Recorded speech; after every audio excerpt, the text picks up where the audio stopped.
How's it going, everyone? Today's video I'm going to be changing out my water pump.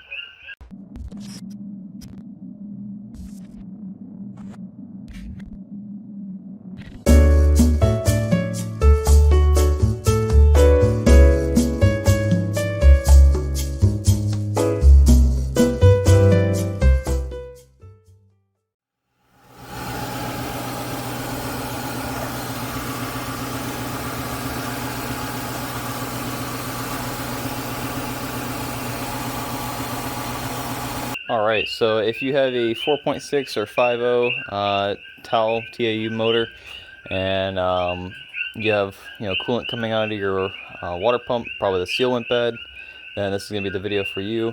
This is going to be the same for the 4.6 and 5.0 engines.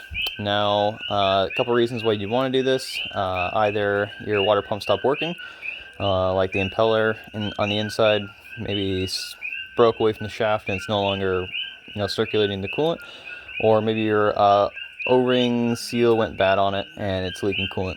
In my case, the seal went bad and it's leaking coolant as far as I'm aware, so that's what I'm going to go ahead and try to diagnose and replace and fix.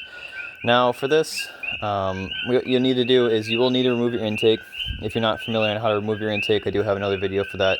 I'll link down below. Go ahead and watch that one first and then come back to this. Once you do remove your intake, you're going to be pretty much right where I am. This cowl does not need to come off if you're curious about that. So far what I've done is I found a 19mm socket and a ratchet to go on my tensioner for the belt. Don't take your belt off yet. Go ahead and loosen these four 12mm bolts. They're 12s, yeah, 12s.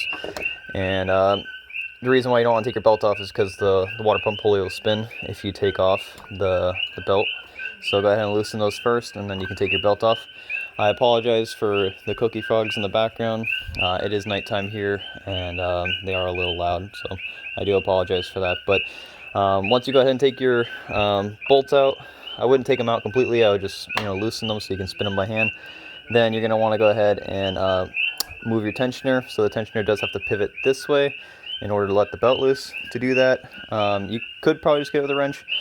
I recommend having a ghetto breaker bar, and this is just a pipe. It's not a real breaker bar. If you have a real breaker bar, then that would work great. But you're just going to want to slide this right on top like that, and then go ahead and just push it over and try not to hit anything while you're doing it, and you'll see that the belt tension will be removed. So just like that, and you can slip your belt off the top. It's kind of hard to do with one hand, so I'm going to go put my camera down, take the belt off, and then I'll recap with you once I take the pulley off.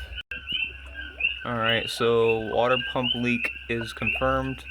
As you can see, there's green coolant right there underneath the pump, and it is actually going in and actively pooling out right there underneath the water pump. So the next step is going to be removing the water pump and seeing if the seal is just bad on it, which it most likely is if it's leaking, unless there's actually like something wrong with the housing of the water pump itself. Alright, so I did get the pulley off. If you're curious on how to remove the pulley, it is slightly pressed in right here. What I did was I grabbed a pair of leverage pliers, and I went pretty much right here, and I would basically go like that, turn the pulley a little bit, go like that, turn the pulley a little bit, go like that, turn the pulley a little bit, go like that, turn the pulley a bit, and little bit by little bit, as I went all the way around, it separated it off of the output shaft of the water pump. So you see there's a little bit of a lip on there right there. And yeah, so now that I know where my coolant is coming from, I'm going to go ahead and continue to remove the pump. Should be about 5 12mm bolts, I believe, if not 10mm bolts. As you guys can see, it is still pouring right there, so it's coming from right there. So recap on what's going on so far. I did some extra stuff that you probably don't need to do. I'm just doing just because. I took the throttle body off, I took the thermostat out, just give me some more room down here while I'm working. Took my hoses off for my throttle body coolant. If you guys want to do all this, I did cover it in depth in my coolant change video, which that link will also be in the description if you want to check that out, but it's pretty straightforward. Once you disconnect the throttle body lines, 4 10mm bolts on the throttle body, 4 12mm bolts on the thermostat, and then you just kind of wiggle it and pick it up, and you don't need to remove the actual intake manifold to get the thermostat out. Now that that's out though, there is going to be 7 bolts on the water pump, which, like I said, you could just get 2 if you don't want to take all this stuff out. It's just easier when it's not in the way because you kind of fit different tools in here to get stuff. The 7th bolt is directly underneath this on the top, so you can't really see it. You just got to kind of feel it. It is there though, and from the look of it, you also don't need to remove this, so I wouldn't remove this. I was just kind of going at it because it looked like an entire unit until I actually started looking at it closer, and you can see a seam right there, and I pulled up a picture of it and realized that you don't need to take all this stuff apart. So extra work done, but not necessary. It just, like I said, makes it a little easier to get into this area. So yeah, I'm gonna go ahead and continue removing the bolts. So I did go ahead and take the water pump off. It wasn't very easy, I should say. It does take a little bit of effort to get it off. Make sure you remove all 7 bolts. So 2, 4, 6, 7 bolts. They are all the same length, so you don't have to worry about getting them mixed up. But once you do get it off, you want to be careful about separating it because there is 2 alignment dowels on the water pump itself. So this is the water pump I took off, and as you can see, there's an alignment dowel there and an alignment dowel there. And how that lines up is like this. So top right and bottom left has an alignment dowel, so you do have to pop it out of those. You can't just get it off at one angle and, you know, basically like lower it, like kind of like tilt it or anything. It has to come like straight out. So what I did is basically I just tap the pulley itself with a hammer going this way against the pulley on the inside, and it popped a little bit of a gap. And you don't want to use anything that's going to damage the aluminum to pry between them. You could use a flathead Phillips. Just be very careful. One, obviously not to get into the track where the seal sits, but if you want to use a flathead, you can. Just be very careful and only do it on top of where the bolt sits, right through here. And then don't go any deeper to get into the area where the seal sits, because if you mess up this surface where the bolt goes, not a big deal. You still don't want to do it, but if you mess up the surface where the seal sits, you're gonna have a bad day. So just be careful. If you have plastic tools like a plastic spreader, you can stick in there and maybe tap that down with a hammer. That'll be, you know, ideal. If you don't have that, just be very careful and tap the inside of the pulley with a hammer. Don't hit any of this with the hammer, and you'll get the seal, the seam separating.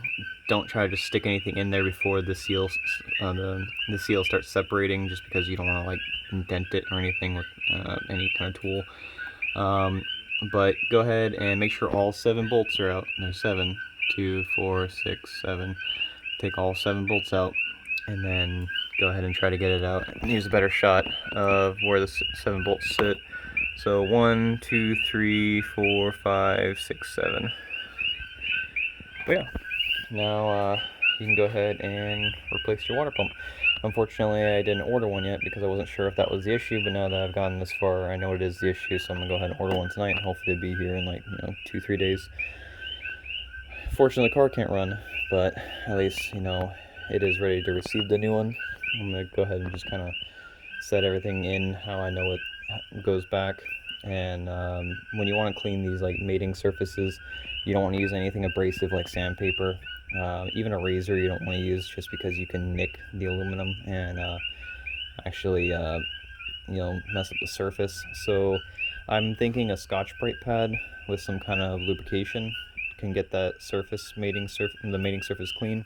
Don't necessarily take my word for that. That's just what I'm thinking about using. I'm gonna do a little bit more research about how to clean the aluminum surface properly. I know if I have like one of those air guns with like the plastic spinning gasket cleaner, that would probably be ideal. That's what I used up here when I replaced my thermostat when I was doing my coolant change, but unfortunately I don't own that tool, so I might just go and grab one of those and lightly just touch up the surface, and hopefully it seals properly. If not, I might use a Scotch-Brite pad. I'm gonna Google to make sure that it's safe to use an aluminum with some kind of lubricant, so that it just takes off the leftover seal and nothing of aluminum.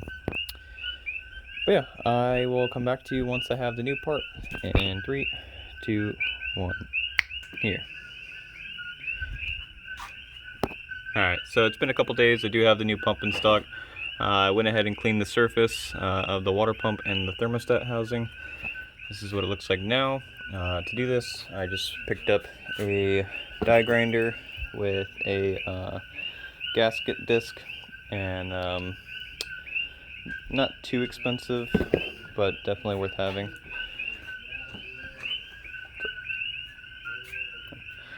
Anyway, so now that the surface is clean, we can go ahead and put the new pump on, which is going to be that guy right there. Still got all the bolts laid out on top, and should go pretty much straight back together. Alright, so I got the car all back together, burping the system with new air. So far no leaks, so that's pretty good. And underneath the car, it's not, water falling out, so I'm going to call that a win. At least, I'm going to let it heat up all the way, open up the thermostat, see what happens. Hopefully everything's good, system burps out fine, and can go ahead and continue driving it. So, yeah.